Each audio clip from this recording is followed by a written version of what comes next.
చేపట్టి సమాజానికి సత్య పత్రికల మౌతం. సో నన్ను గురించి చిన్న పరిచయం చేసుకుంటాను. నా పేరు షేక్ జానీ. నేను యేసుక్రీస్తు వారిని 11 సంవత్సరాల వయసులో అంగీకరించాను. ఆయన దేవుడని, ఆయన మానవ జాతి మోక్ష ప్రదాత అని విశ్వసించాను. మోక్ష ప్రదాత ఎవరు అని చెప్పేసి కొన్ని పాంప్లెట్స్ కూడా నేను రాశాను. అలాగే నాకు 24 సంవత్సరాల వయసులో యేసు ప్రభువుని గురించి, నా విశ్వాసాన్ని గురించి ప్రశ్నించబడ్డాను. ఎవరు నన్ను ప్రశ్నించిందంటే నా సొంత మామగారే నన్ను ప్రశ్నించారు. ఒకరోజు సాయంత్రం 6 గంటలకి మా ఇంటికి వచ్చారు. దాదాపుగా 10:30-11 గంటల వరకు కూడా ఈ చర్చ కొనసాగుతూనే ఉంది. ఆయన ప్రశ్నిస్తూ ఉన్నాడు, నేను ప్రశ్నిస్తూ ఉన్నాను. ఇలాగూ ఇన్ని గంటల పాటు కొనసాగింది. ఆ తర్వాత చివరిగా ఆయన పోతూ కొన్ని ప్రాముఖ్యమైన మత సంబంధమైనటువంటి విషయాలు నాతో చర్చించారు. పెళ్లి విషయంలో ఇబ్బంది పడతావు, అలాగనే సమాధి కార్యక్రమాల విషయంలో ఇబ్బంది పడతావు, అలాగే సమాజంలో కొన్ని సమస్యలు ఎదుర్కోవాల్సి వస్తుందని చెప్పేసి ఆయన నాకు హితవు పలికినట్లుగా, నా మేలు కోరి చెప్పినట్లుగా ఆయన చెప్పారు. నేను దానికి సంతోషించాను. అయితే వీటిని ఎలాగో అధిగమించాలి, సమాజంలో ఈ సమస్యకు నేను భయపడి వెనక్కి వెళ్ళిపోవాలా లేకపోతే ముందుకు వెళ్ళాలా అని చెప్పేసి నాలో ఆలోచనలు పరుగులుతూ ఉన్నప్పుడు దేవుడు ప్రత్యేకంగా తన వాక్యం ద్వారా చెప్పిన మాట ఏంటి అంటే, యెషయా గ్రంథము 51వ అధ్యాయము 12-13 వచనాలు ఒక చిన్న మాటను దేవుడు మనతో చర్చిస్తారు. ఆ మాట నేను చదువుతున్నాను, విఘ్నులు చిత్తగించండి. నేనే మేము నోదార్చువాడను, చనిపోవు నరునికి, తృణమాత్రుడకు నరునికి ఎందుకు భయపడదు? బాధ పెట్టువాడు నాశనము చేయుటకు సిద్ధపడినప్పుడు వాని క్రోధమును బట్టి నిత్యము భయపడుచు ఆకాశములను వ్యాపింపజేసి భూమి పునాదులు వేసిన యెహోవాను, నీ సృష్టికర్త అయిన యెహోవాను మరచుదువా అని చెప్పేసి అన్నాడు. సో సమాజానికి భయపడాలా లేకపోతే దేవుని యొక్క మాటకు విధేయం కావాలని చెప్పేసి అనుకున్నప్పుడు దేవుని మాటకే విధేయులం అవుదామని చెప్పేసి ఆయన సేవలో కొనసాగుతూ ఉన్నాను. సేవలో కూడా కొన్ని సమస్యలు ఎదుర్కొన్నప్పుడు సమాజంలోకి ప్రత్యేకమైన స్థలం యేసుక్రీస్తు నమ్ముకున్న వాళ్ళకి కావాలని చెప్పేసి ఉద్దేశం కలిగింది. ఆ నీటి అనేది నేనున్న ప్రాంతంలో కలిగింది. ఏనాటికైనా సరే విశ్వ ప్రభు జగత్ రక్షకుడైన యేసుక్రీస్తు వారు ఆ స్థలాన్ని ఏదో ఒక రకంగా నేను కొనడానికి శక్తిని ఇస్తాడని చెప్పేసి ఆశిస్తూ ఉన్నాను. అలాగే ఈ చర్చ వేదిక మిమ్మల్ని అందరినీ కూడా ఆహ్వానిస్తూ నా మాటలు ముగిస్తూ ఉన్నాను.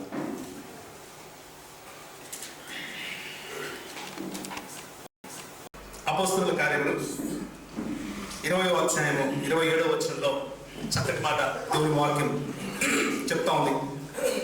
28వ వచనం, దేవుడు తన స్వరక్తం ఇచ్చి సంపాదించిన తన సంఘమును కాయుటకు పరిశుద్ధాత్మ మిమ్మల్ని దేనియందు అధ్యక్షులుగా ఉంచినో ఆ యావన్ మందను గురించి మీ మట్టుకు మీరు గురించి జాగ్రత్తగా ఉండండి.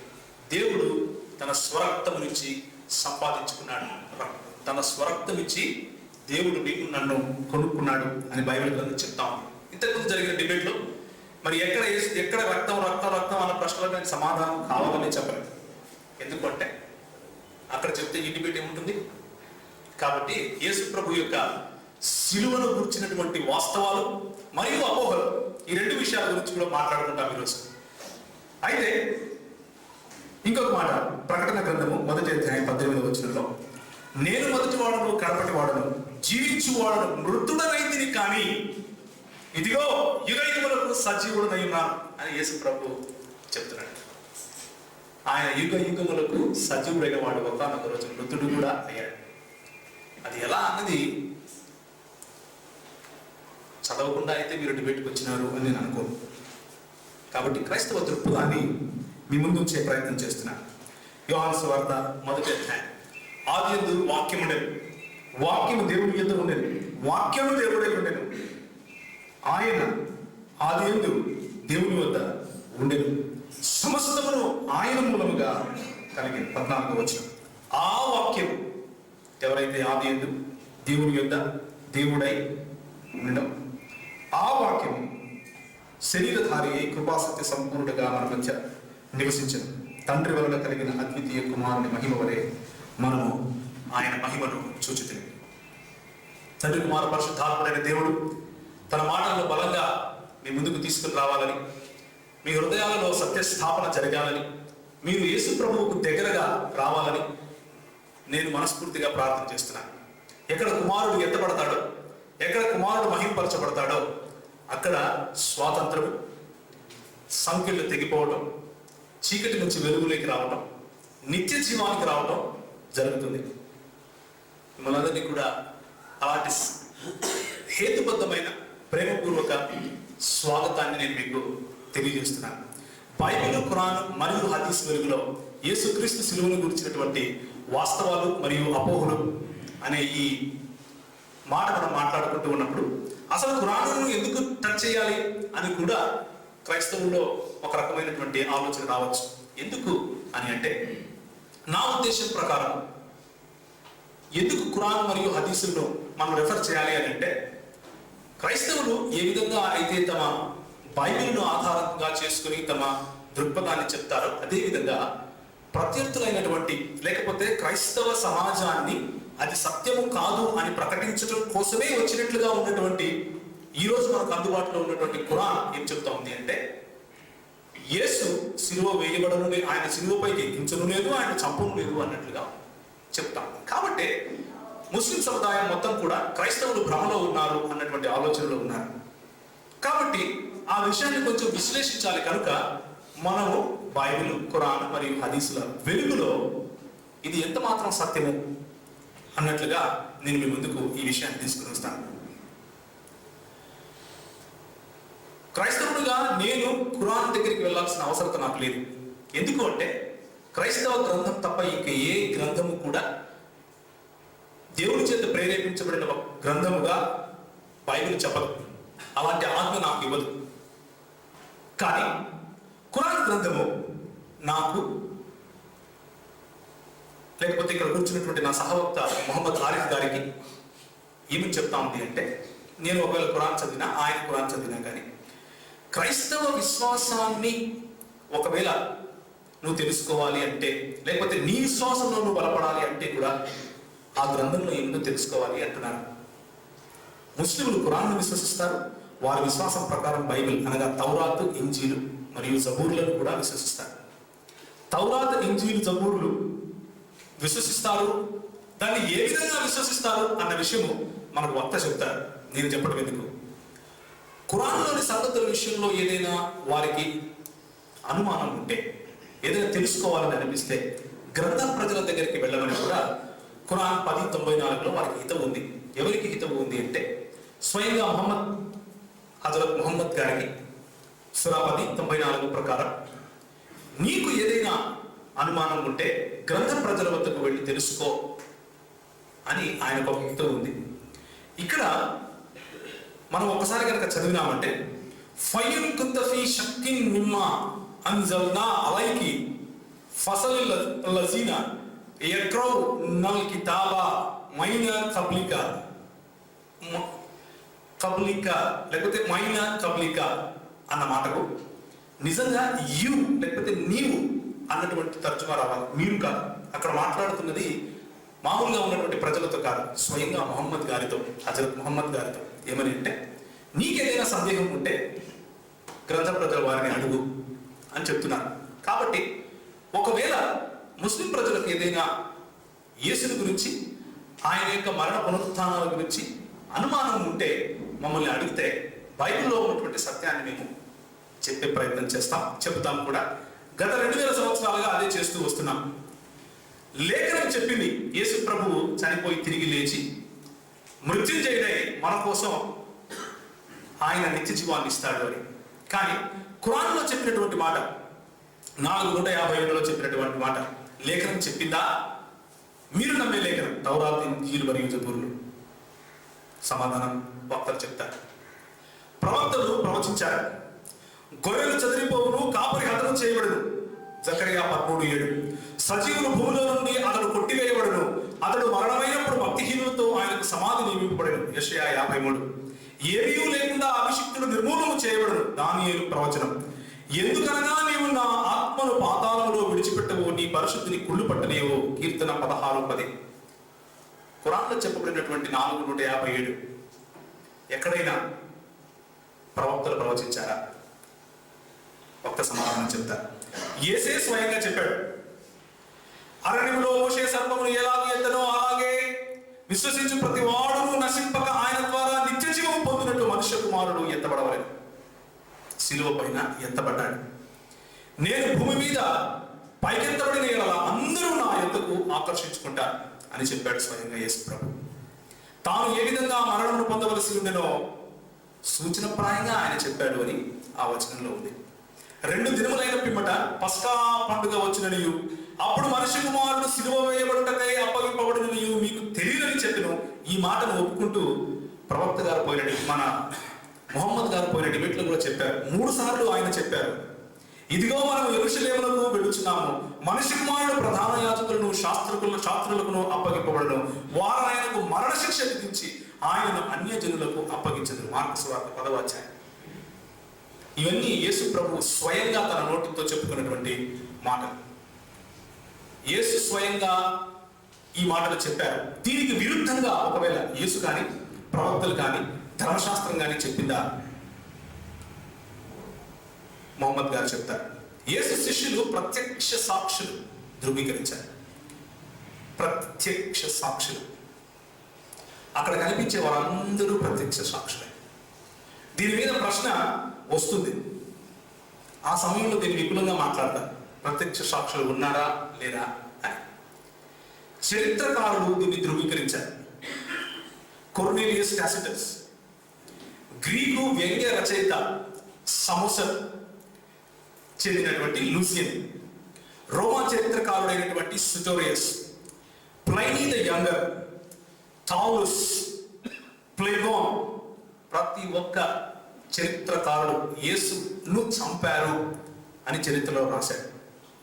పోనీ ఏ చరిత్ర అయినా యేసు చనిపోలేదని రాసి ఉంటే ఆయన ఆ కంటెంపరీ చరిత్రలో బయటపెట్టగలరు. అయితే 600 సంవత్సరాల తర్వాత వచ్చినటువంటి ఈ ఖురాన్ గ్రంథం చెప్పినటువంటి ఈ ఖురాన్ గ్రంథంలో చెప్పారు అన్నటువంటి అలెజ్డ్, అంటే సొంతంగా రాసుకున్నారని నా అభిప్రాయం. ఇందులో ఏమనుంది అంటే 4వ అధ్యాయము 157వ వచనం, మొత్తం ఖురాన్లో ఈసా బైబిల్లోనే యేసు కాదు అన్నది మా అభిప్రాయం. ముందే చెప్తున్నాను ఈ విషయం. ఖురాన్లో ఉన్నటువంటి ఈసా బైబిల్లో ఉన్నటువంటి యేసు ఒకరు కాదు. ఇది క్రైస్తవుల దృక్పథం. ఒకవేళ అందులో ఉన్నటువంటి ఈసా ఇందులో ఉన్నటువంటి యేసు అని ఒకవేళ ముస్లింలు భావిస్తే అది వారి గ్రంథం ప్రకారం వారికి హక్కుంది. కానీ బైబిల్ నాకు ఇచ్చే స్వాతంత్రం ఏమిటి అంటే బైబిల్లో ఉన్నటువంటి యేసు నాకు చాలు. కాబట్టి మొత్తం ఖురాన్లో ఈసా అన్న పేరున్న వ్యక్తికి శిలువ మరణం గురించి ఈ ఒక్క వచనంలో మాత్రమే చెప్పబడి ఉంది, ఆయన చనిపోలేదు అని. ఈ వచనం బైబిల్లోని యేసు ప్రభువులకు సంబంధించింది అని క్రైస్తవ లోకం ఒప్పుకోవటం లేదు. ఎందుకు అంటే క్రైస్తవులు నమ్మే బైబిల్లో ఉన్న యేసుకు ఖురాన్లో చెప్పబడిన ఈసాకి సంబంధం లేదు. క్రైస్తవులు నమ్మే యేసు పేరు యెహోషువా, అంటే యెహోవాయే రక్షకుడు అని అర్థం. ఖురాన్లో ఉన్నటువంటి ఈసాకు అర్థం ఏమిటో అయ్యగారు చెప్తారు. ఇదే చర్చ జరిగినప్పుడు ఇంతకుముందు ఆరిఫ్ గారు జాన్ రాజ్ గారితో డిబేట్ చేసినప్పుడు ఆయన ఒక వింతైనటువంటి ప్రక్రియ తీసుకున్నారు, వింతైనటువంటి అప్రోచ్ తీసుకున్నారు. ఏమని అంటే బైబిల్లో తప్పులు ఉన్నాయండి, కాబట్టి యేసు సిలువ వేయబడ్డాడు అన్నటువంటి మాట కూడా తప్పే అయ్యుండొచ్చు కదా అని ప్రశ్నించారు. ఉదాహరణకు గెత్సెమనేలో పట్టబడింది ఎవరు? ఒలీవల కొండపైన పట్టబడింది ఎవరు? అలాగే కద్రోను వాగు దగ్గర పట్టబడింది ఎవరు? ఈ 3 చోట్ల 3 తప్పులు రాసుకున్నారు కదా, కాబట్టి బైబిల్ తప్పు, కాబట్టి శిలువ ఉదంతా కూడా తప్పు అని చెప్పే ప్రయత్నం చేశారు. అయితే కెద్రోను, ఒలీవల కొండ, గెత్సెమనే ఈ 3 ఒకే భూభాగం అని తెలుసుకుని ఉంటే జాగ్రఫీ కొంచెం జస్ట్ గూగుల్ చేసినా కానీ తెలుస్తుంది. ఆ ప్రశ్న వచ్చేది కాదు. కోడి ఎన్నిసార్లు కూర్చుంది, అసలు కోడి కూర్చుందా లేదా అన్నది పాయింట్ అక్కడ. ఆయన చెప్పినటువంటి ప్రవచనం నెరవేరిందా లేదా అన్నది పాయింట్ అక్కడ. మార్కు జరిగిన సన్నివేశంలో డీటెయిల్స్ రాశాడు, మత్తయి రాయలేదు. ఇలాంటి వాటిని చూపించి బైబిల్లో తప్పులు ఉన్నాయి కాబట్టి యేసు ప్రభు సిలువ వేయబడ్డాడు అన్నటువంటి మాట కూడా తప్పే ఉండొచ్చు కదా అని ప్రశ్నించారు. సో మొహమ్మద్ ఆరిఫ్ గారు తీసుకున్నటువంటి ఆ అప్రోచ్ ఎలా ఉంటుందో నేను మీకు ఒకసారి చూపిస్తాను. ఖురాన్ ఏమని చెప్తుంది అంటే, ఈరోజు మనకు అందుబాటులో ఉన్నటువంటి ఖురాన్ బైబిల్ దేవుని గ్రంథం అని చెప్తా ఉంది. సూరా 2:136, 3:2-3 వరకు, 5:47-52 వరకు బైబిల్ను దేవుని గ్రంథంగా ధృవీకరించడానికి ఖురాన్ వచ్చానని చెప్తా ఉంది. బైబిల్ను దేవుని గ్రంథంగా ధృవీకరించడానికి ఖురాన్ వచ్చానని చెప్తుంది. అల్లాహ్ చెప్తున్నారు, మొహమ్మద్ గారికి ఏదైనా మరి డౌట్ ఉంటే గ్రంథ ప్రజలను అడుగు అని. మొహమ్మద్ గారి ప్రకారం, అంటే ఆ మొహమ్మద్ గారు, హజరత్ మొహమ్మద్ గారి ప్రకారం బైబిల్లో తప్పులు లేవు, కానీ ఈ మొహమ్మద్ గారి ప్రకారం బైబిల్లో తప్పులు ఉన్నాయి. కాబట్టి ఆ మొహమ్మద్ గారిన తప్పై ఉండాలి, ఖురాన్ అన్న తప్పై ఉండాలి, లేక ఈ మొహమ్మద్ గారిన తప్పై ఉండాలి. ఖురాన్ తప్పు అబద్ధం చెప్తోంది, లేకపోతే అల్లాహ్ తప్పు అబద్ధం చెప్తున్నాడు అని ఒప్పుకుంటారా? లేక ఖురాన్ తప్పు అల్లాహ్ అబద్ధికుడు అని ఆరిఫ్ గారు ఒప్పుకుంటే ఇక డిబేటే లేదు. ఆరిఫ్ గారు ఖురాన్ దాన్ని ఎందుకు డిఫెండ్ చేస్తాడు? ఇక డిబేట్ లేదు కదా. సో అలాంటి లాజిక్, అంటే ఏ గ్రంథాన్ని అయితే ధృవీకరించడానికి, పటిష్టపరచడానికి ఖురాన్ను చేయబడిందో ఆ గ్రంథంలోనే తప్పులు ఉన్నాయి కాబట్టి అది దైవ గ్రంథం కాదని, అందులో ఉన్న మాటలను మనం తీసుకోవాల్సిన అవసరం లేదు అని చెప్తే, దానివల్ల ఏం నిరూపిస్తారంటే మీరు బేసిక్గా మీరైనా తప్పుగా నిరూపించుకోవాలి, లేక ఆ ఖురాన్ పంపినటువంటి తీసుకుని వచ్చినటువంటి వ్యక్తులను తప్పుగా నిరూపించాలి. అయినా సరే ఇప్పుడు ఈ మొహమ్మద్ గారు అవలంబించే క్రైటీరియా ఖురాన్ పైన ఒకసారి పెట్టి చూద్దాం. ఇంతకు ముందు డిబేట్ని ఆధారంగా చేసుకుని మాట్లాడుతున్నాను. ఇప్పుడు నేను చెప్పాను కాదు, ఇప్పుడు నేను ఏదైనా చెప్తే నాకు సమాధానం కూడా చెప్తాను. ఇంతకుముందు ఆయన చేసినటువంటి అలిగేషన్స్ ఏవైతే ఉన్నాయో వాటికి సమాధానంగా నేను కొన్ని విషయాలు చెప్తాను. ఇవన్నీ ఎందుకు చెప్తున్నాను అన్నది నేను మీకు ముందే చెప్పాను. ఎందుకంటే ఖురాన్ 4:157 ఏమని చెప్తుంది అంటే, మేము మసీహ్ మరియం కుమారుడైన ఈసా అనే దైవ ప్రవక్తను చంపాము అని అన్నారు. వాస్తవానికి వారు ఆయనను చంపను లేదు, శిలువపైకి ఎక్కించడం లేదు, కానీ ఆ విషయంలో వారు భ్రమకు గురి చేయబడ్డారు. ఇది ఖురాన్లో ఉన్నటువంటి 4వ అధ్యాయం 157వ వచనం చెప్పే మాట. కాబట్టి ఒకవేళ ఈ మాట కనుక నిజం అయితే బైబిల్ తప్పవాలి, బైబిల్ తప్పు అయితే ఖురాన్ తప్పవాలి, ఖురాన్ తప్పు అయితే ఖురాన్లో ఉన్నటువంటి ఈ మాట కూడా తప్పవాలి. అది చెప్పడం కోసమే మీకు ఈ మాటలు నేను చెప్తున్నాను. దేర్ఫోర్ ముందుకెళ్దాం. మనకు ఈ ఆరిఫ్ మొహమ్మద్ గారు తీసుకున్నటువంటి క్రైటీరియా ఏదైతే ఉందో అదే క్రైటీరియాను ఖురాన్ మీద నేను ఉంచి మీ ముందుకు తీసుకుని వస్తాను. ఖురాన్ ఏం చెప్తా ఉంది అనే విషయాలను నేను ముందుకు తీసుకుని వస్తాను. అన్ని విషయాలను వివరించేది ఖురాన్ అని ఖురాన్ చెప్తా ఉంది. అన్ని విషయాలను వివరించే పుస్తకం.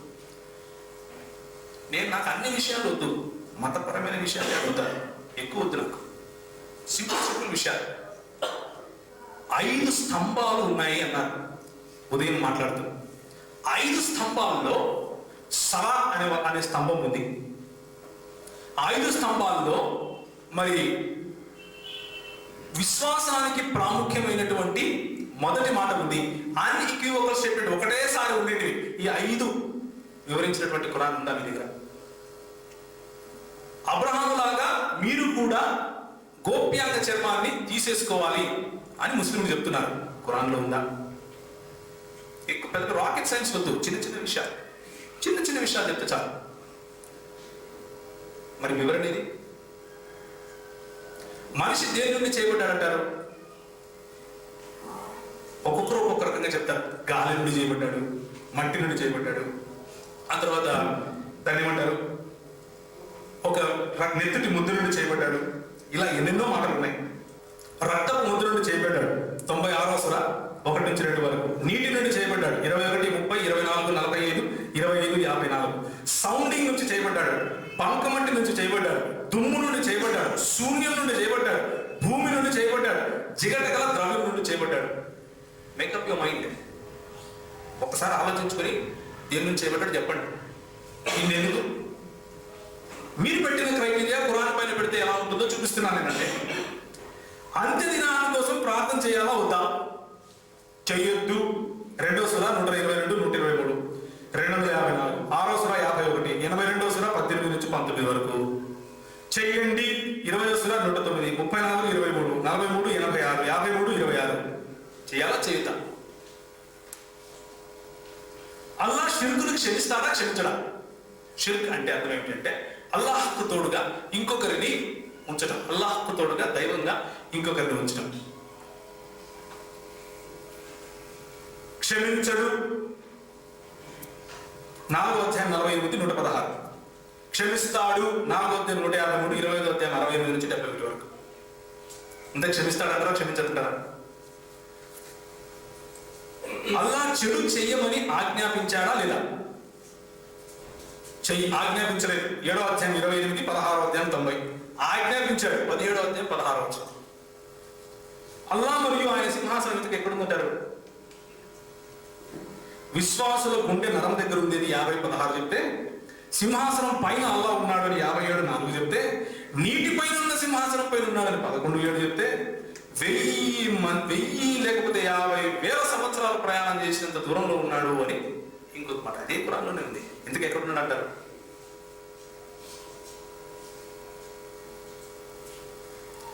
క్రైస్తవులు స్వర్గానికి వెళ్తారా వెళ్ళరా? ఖురాన్ ప్రకారం వెళ్తారు. సూర 2:62, 5:69, 5:72.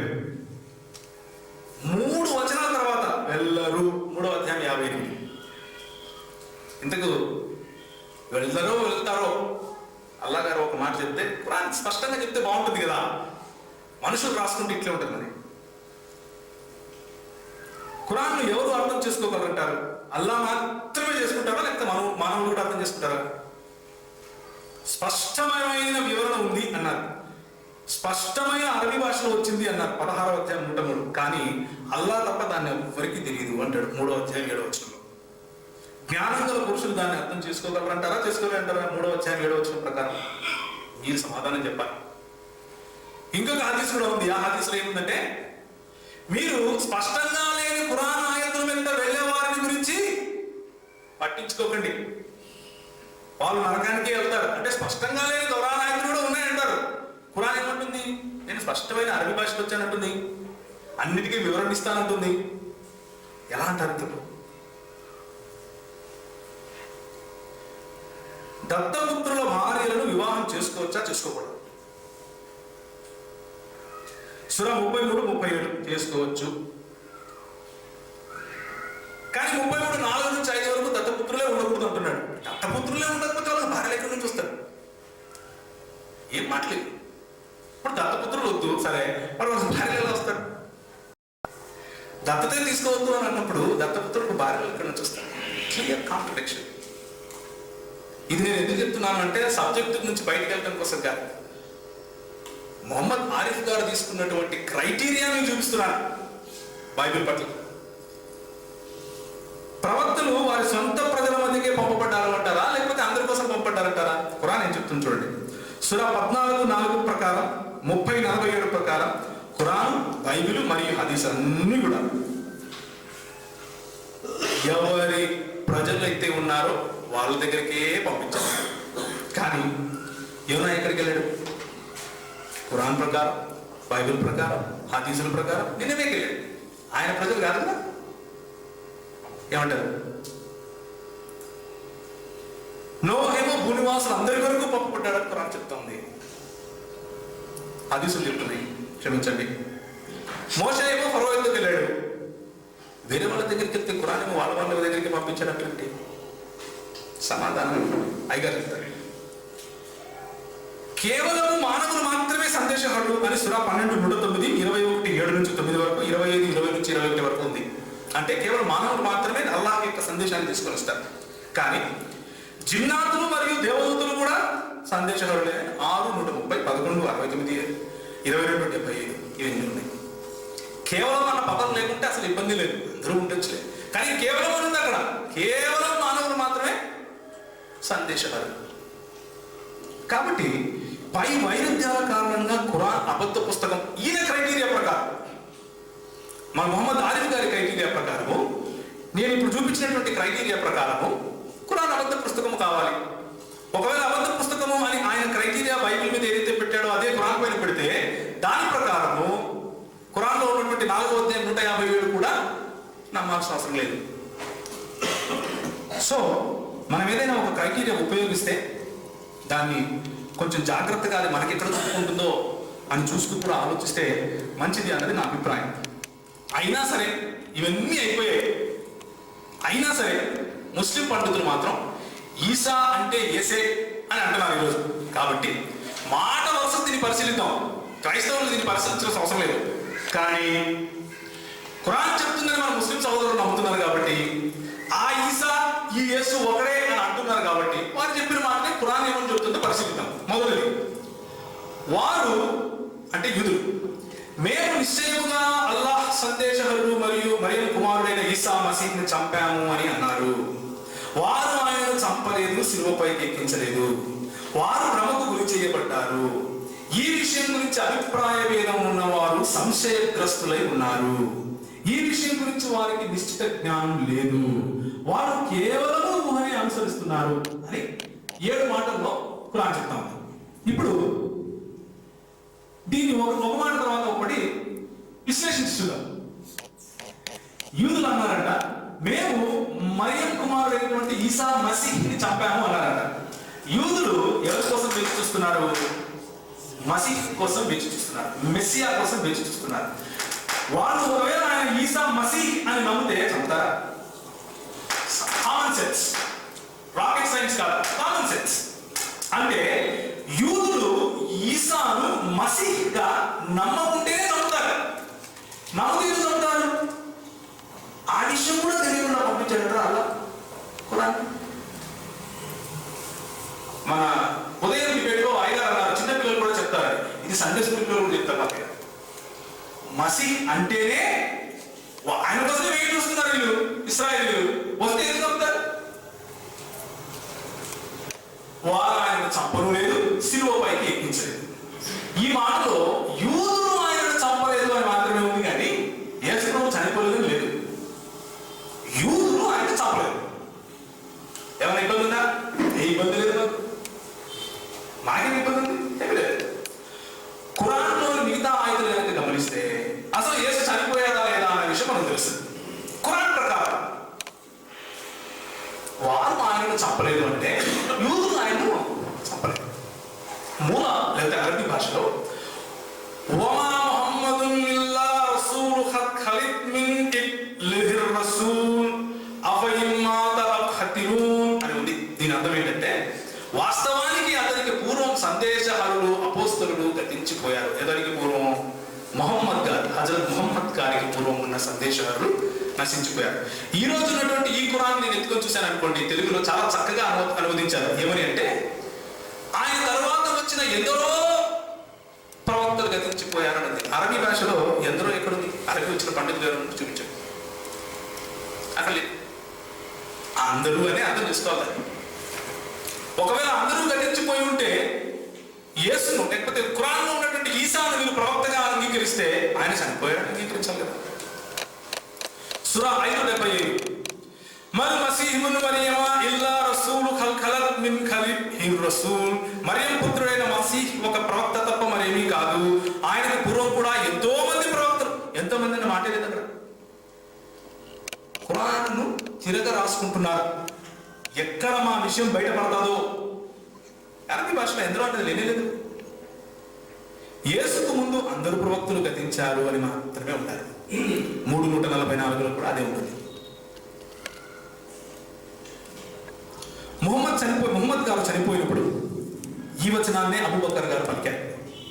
ఏ వచనాన్ని నేను ఇంతకు ముందు ఏదైతే చూపించాను మీకు 5:75 అదే వచనాన్ని పలికారు. ఇది సహీహ్ అల్ బుఖారీ volume number 2 book number 23 number 333లో ఉంది. అంటే ఒకవేళ ఇది మరణం గురించి కాకపోతే, అందరూ చనిపోయారు అన్నటువంటి విషయం గురించి కాకపోతే, హజరత్ మొహమ్మద్ గారు చనిపోయినప్పుడు ఎందుకు వలిస్తారు? అయ్యగారు సమాధానం చెప్తారు. ఇప్పుడు ఖురాన్లోని ఈసా మాట్లాడటం చూద్దాం. ఈసా మాట్లాడుతున్నాడు ఏమై అంటే, మరియు నేను పుట్టినరోజు, మరియు నేను మరణించే రోజు, మరియు నేను సజీవుడనే తిరిగి లేచే రోజు నాకు శాంతి కలుగును గాక అంటున్నాడు. అయితే ఇక్కడ పుట్టినరోజు ఉంది, మరణించే రోజు ఉంది, సజీవుడే తిరిగి లేచే రోజు ఉంది. అయితే ముస్లిం దావా ప్రచారకులు ఏమంటారంటే, కాదండి, ఆయన పుట్టాడు ఆ మాట నో ప్రాబ్లం, మాకు మరణించాడు అంటే కనుక తిరిగి వచ్చి మళ్ళా మరణిస్తాడు. ఇప్పుడు కాదు, ఆయన మళ్ళీ రెండోసారి వస్తాడు. Second coming of Jesus Christ దజ్జాల సమయంలో వస్తాడు. అప్పుడు చనిపోతాడు, అప్పుడు తిరిగి ఆయన పునరుత్థానుడు అవుతాడు అంటూ కొన్ని మాటలు చెప్తుంటారు. ఇప్పుడు ఉన్నటువంటి ఖురాన్ అది నిజమంటారా? చూద్దాం. ఇదే అధ్యాయం 15వ వచనం చూస్తే, మరియు అతను పుట్టినరోజు, మరియు అతను మరణించే రోజు, మరియు అతను బ్రతికించి మరలా లేపబడే రోజు అతనికి శాంతి కలుగును గాక అని యెహ్యా గురించి మాట్లాడుతున్నారు. యెహ్యా అంటే బాప్తిసం ఇచ్చి యోహాను. మరి ఆయన కూడా చనిపోలేదా? మళ్ళొస్తారా? ఆయన దగ్గర ఏ పదాలు అయితే వాడారో, నేను పుట్టినరోజు యేసు పుట్టినరోజు, ఈసా పుట్టినరోజు, నేను మరణించే రోజు ఈసా మరణించే రోజు, నేను బ్రతికినప్పుడు తిరిగి లేకుండా సేమ్ పదం. ఇక్కడేమో చనిపోలేదు, ఇక్కడ చనిపోయాడు. ఎందుకో అయిగా చెప్తారు కదా. యౌమా యమూతు అంటే అతను మరణించిన రోజు అని అర్థం.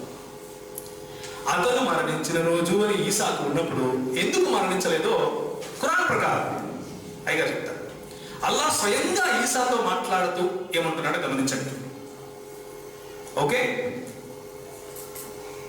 అప్పుడు అల్లాహ్ ఇలా అన్నాడు, ఓ ఈసా, నేను నిన్ను తీసుకుంటాను మరియు నిన్ను నా వైపుకు ఎత్తుకుంటాను మరియు సత్య తిరస్కారం నుండి నిన్ను శుద్ధపరుస్తాను. నేను తీసుకుంటాను, నిన్ను నా వైపుకి ఎత్తుకుంటాను అన్నప్పుడు ఇస్సలల్లాహు యా ఈసా ఇన్ని ముతవఫిక వరాఫిఉక ఇలయ్య అని ఉంది.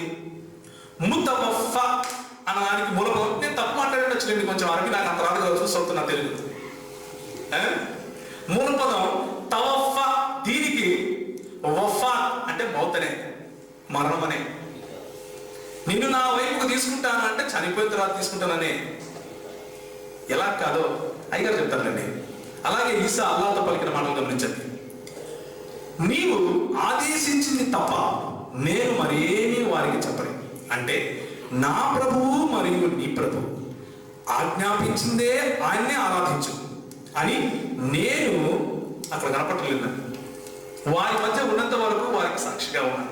నీవు నన్ను పైకి లేపుకున్న తరువాత అన్నప్పుడు కూడా చనిపోయిన తర్వాత పైకి లేపుకున్నా అన్న అర్థమే వస్తుంది. నీవు నన్ను పైకి లేపుకున్న తర్వాత అన్న దగ్గర కూడా తవఫైతాని అన్న పదమే ఉంది. ఈ మాట మిగిలిన చోట్ల ఎక్కడ వాడారంటే 3వ అధ్యాయం 193వ వచనము, అలాగే సూరా 5:17, సూరా 32:11, సూరా 10:46 అన్ని చోట్ల మరణం గురించే ఉంది.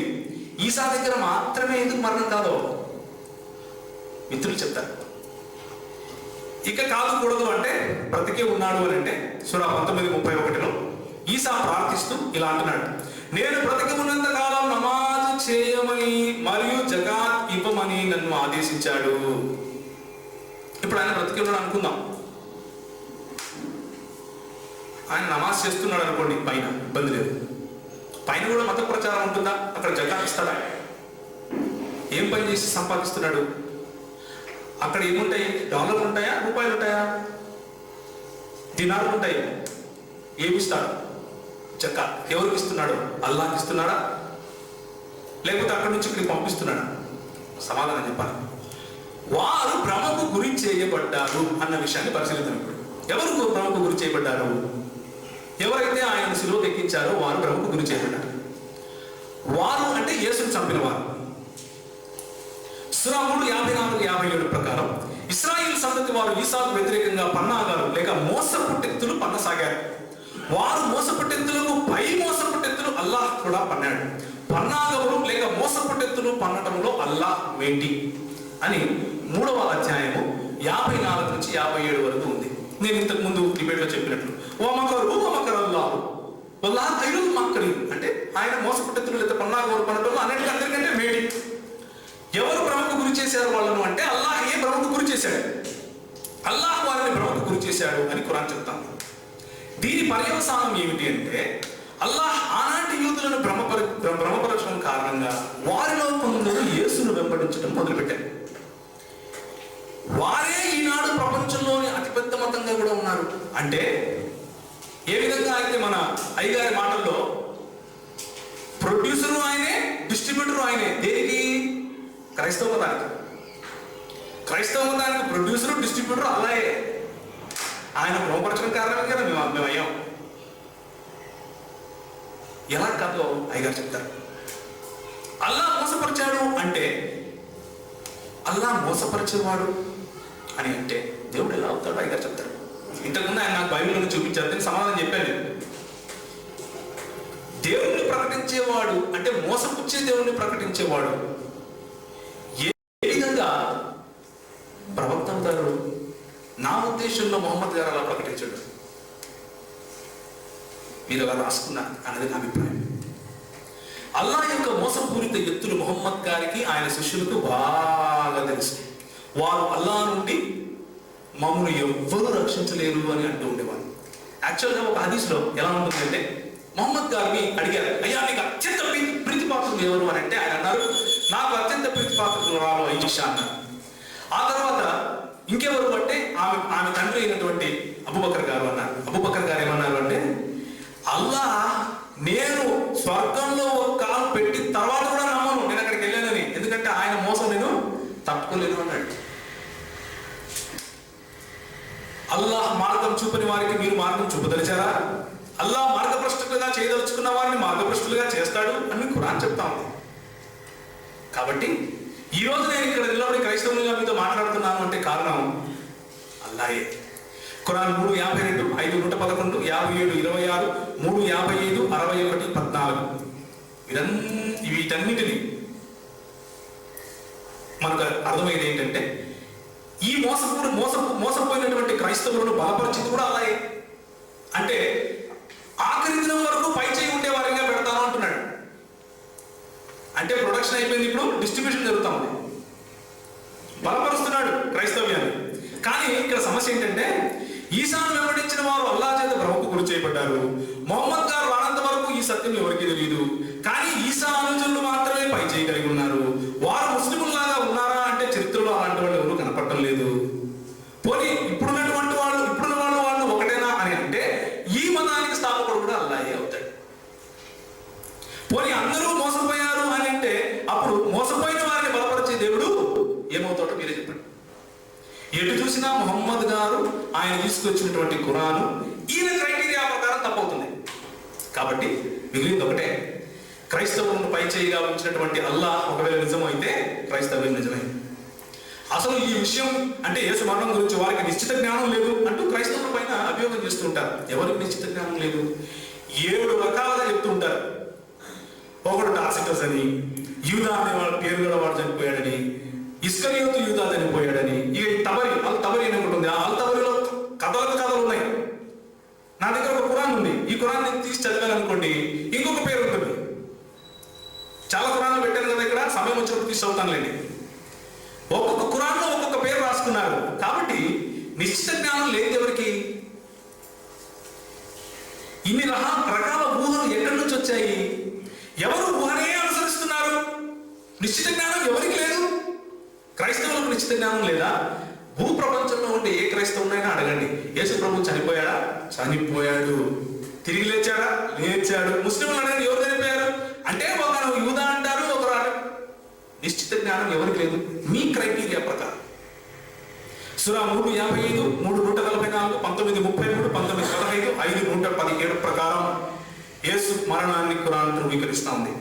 ఒకే ఒక వచనం 4:157 ఏమని చెప్తా ఉంది అంటే యూదులు ఆయన చంపలేదు అని చెప్తా ఉంది. కాబట్టి ఖురాన్ వెలుగులో కూడా యేసు ప్రభువు చనిపోయి తిరిగి లేచాడు. బైబిల్ చెప్తా ఉంది నీ పాపం కోసం నా పాపం కోసం చనిపోయాడు. నువ్వు వెళ్ళి నరకంలో పడకుండా నీ పైన రావాల్సినటువంటి శిక్షను ఆయన తీసుకున్నాడు. నీ పైన రావాల్సినటువంటి శిక్షను ఆయన తీసుకున్నాడు. కాబట్టి ఆయన కృప నీ పైన ఈరోజు ఉంది. ఇన్ని వచనాలు ఆయన మరణాన్ని ధృవీకరిస్తూ ఉంటే ఒక్క వచనం అందులోనూ స్పష్టత లేని వచనం పట్టుకుని ఆయన చనిపోలేదు అంటూ మాట్లాడుతున్నారు. పోనీ క్రైస్తవులు ఏమైనా భ్రమలో ఉన్నారంట? ఏ భ్రమలో లేదు. మా దగ్గర ఈ రోజు అదే పుస్తకం స్పష్టంగా చదువుతున్నా. అపోస్తలుల కార్యం 3:18 అయితే దేవుడు తన క్రీస్తు శ్రమపడునని సమస్త ప్రవక్తల నోట ముందుగా ప్రచురపరచిన విషయములను ఇలా నెరవేర్చనుంటున్నాడు. అపోస్తలుల కార్యం 2:23-24 ప్రకారం దేవుడు నిశ్చయించిన సంకల్పమును ఆయన భవిష్యత్ జ్ఞానమును అనుసరించి అప్పగింపబడిన ఈయనను మీరు దుష్టుల చేత సిలువ వేయించి చంపితిరి అని స్పష్టంగా చెప్తున్నాం. స్పష్టంగా. కానీ ఖురాన్ స్పష్టమైన పుస్తకం కదా. ఏది స్పష్టత? 4:157 ఏ స్పష్టత లేదే. మిగిలిన వచనాలన్నీ కూడా ఆయన చనిపోతాయని చెప్తున్నాడే. యేసుక్రీస్తు చనిపోయాడు, చనిపోయి తిరిగి లేచాడు. ఆయన చనిపోయి తిరిగి లేచిన కారణంగానే మనకు రక్షణ అన్నది నేను మీకు ఈరోజు మీ ముందు ఈరోజు ఒక సాక్ష్యంగా చెప్తున్నాను. నా జీవితంలో ఒక చిన్న విషయం చెప్తాను. నేను కూడా మన ఇద్దరు సహోదరులు ఏ విధంగా అయితే వాళ్ళ